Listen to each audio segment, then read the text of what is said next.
Welcome to this presentation. My name is Mark Scythian. The date today is September 13, 2024. The title of this presentation is "The Heart is Not a Pump." So this is not a new concept proposed in recent times by Rudolf Steiner and then recently by Thomas Cowan, former medical doctor. And it's been known by physicists and engineers that the mathematics of a pump system being the function of the heart is not accurate. And so it would be like thinking that there are pistons that drive an electric motor when it's actually electrochemical magnetic amplification and then converting into mechanical. So if we look at the heart as a Magneto-Dynamic Impulse-Oscillation system, then all of the mathematics and electrophysics within Fourier equation starts to fit perfectly. So this is electrolytically based, so we could call that the water, electrolytes, the iron, magnesium, copper, etc. could be the wet cell effect to get a direct current from an electrochemical source. We'll say a direct current from a chemical source. So that would be your nutrition and your hydration, etc., your electrolytes. And so the pumping effect of the heart is actually in vacuum or suction. So the negative displacement function on the input side of the heart. So there's actually a momentary stop, as we can see on the EKG, the PQRST. We have the impulse reaction effect, but on a vacuum negative displacement effect, not the positive displacement. So we know arteries exchange oxygen. They take oxygenated blood away from the heart after the CO2 has been dumped from the veins.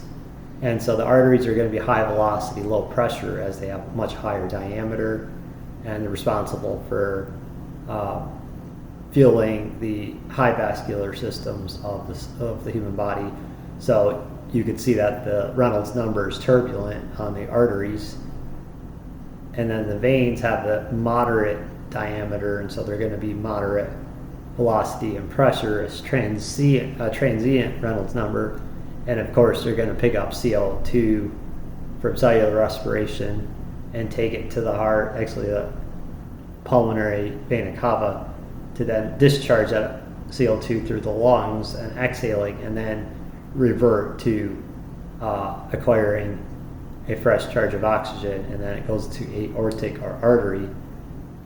So then we have the mechanical function of the heart, which we can clearly see. If you open up any mammal, you can clearly see oscillation mechanically. So yes, there is expansion and contraction, just like with electric motors. You see the rotor turning, but thinking the heart is a mechanical pump is like thinking the electric motor has pistons in it driving it, when it's actually electrochemical to magnetic amplification, then mechanical. So it's electrochemical, which then makes the field a very strong electromagnet. So it's going electrochemical, electrical, and then magnetic, and then mechanical. So that's kind of how the heart is working. So then but the output effect is the rotating of the armature or the rotor. And so if one didn't know any better, they think there's pistons inside of a electric motor when there's actually electrochemical magneto-mechanical rotation, just like the heart. So on the mechanical end, yeah, you do have expansion and contraction, but that doesn't mean it's a mechanical pump. It's just having a magneto-mechanical effect, just like the electric motor. And so on the mechanical side, we have the expansion and contraction, but on the electrical side, we have the PQRST, the EKG, etc., right? So that's what you're looking for in the heart monitoring, is that impulse reaction Magneto-Dynamic system. So you're looking for a magnetic harmonic, asymptotic in nature. And then we have the third, which is the capillaries, and the blood is almost stopped through the capillaries, but it's very high pressure, low velocity, and so the Reynolds number is laminar, or it's in density whereas the arteries, they're in inertia. Okay, so the midpoint is the veins. So it's really interesting, right? So we have an almost perfect 3,000 Reynolds number through the veins, way more than 3,000 in the arteries, and then substantially below 3,000 Reynolds number in the capillaries. And so 1 pound organ does not have the power to weight ratio to efficiently pump blood across 75,000 miles of arteries, veins, and capillaries, i.e. blood vessels. So blood entry and exit velocity is equalized at the input and output sides of the heart. That's been proven so many times in biomechanics and biophysics by physicists and mechanical engineers, like over and over. And so if we look at what Thomas Cowan, who had spoken with a mechanical engineer, and he was told, as a medical doctor, he was told by an engineer that the heart is not an actual mechanical pump. It is actually Magneto-Dynamic, just like an electric motor is. So it's an electrical system. And so the heart, as it is a Magneto-Dynamic system, we're consciousness-driven creatures. All mammals are, at least. Maybe all life is, but at least we know mammals are. And so then the heart itself, other than basic nutrition, is psychologically controlled organ.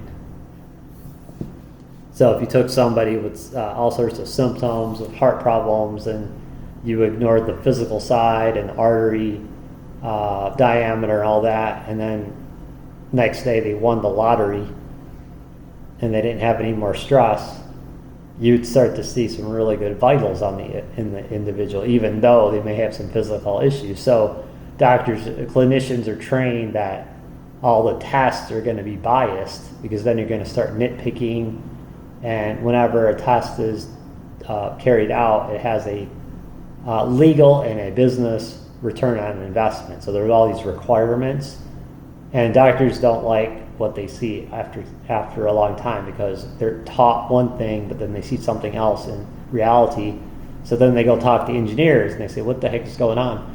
And they'll tell them, well, it's not really a mechanical pump, it's a Magneto-Dynamic system, and you have to really figure out the psychology of the patient if they're, having some issues without breaking any financial rules. So many times you just have a person with a lot of problems, and many doctors will just say, oh, we don't need to do that test, because they know what's going to happen. It's going to put more stress on the patient. It's going to make things worse.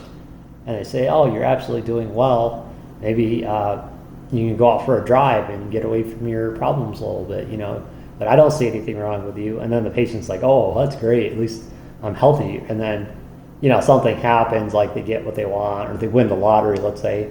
All of a sudden they have perfect vitals again. Perfect. And so would they check physical condition of a certain artery or vein? They wouldn't do that. Because why? There's no symptom. So they're like, okay, there's no need to do that test. And so let's say that same person starts to master stress management later on, and then they discover all these things. They're going to be like, oh, the heart, its health, other than basic nutrition, is managing your psychology. So that's the common denominator with long-living people who have no disabilities. One thing that is correlating, maybe they don't eat right, maybe they don't have all these risk factors, yeah. But one thing that links everybody, whether they're healthy or not, is how calm they are in their psychology. So there's a lot of proof that the magnetodynamics of the heart, which controls the heart, is psychologically and consciousness driven. Anyway, thank you for watching this video, and have a great day.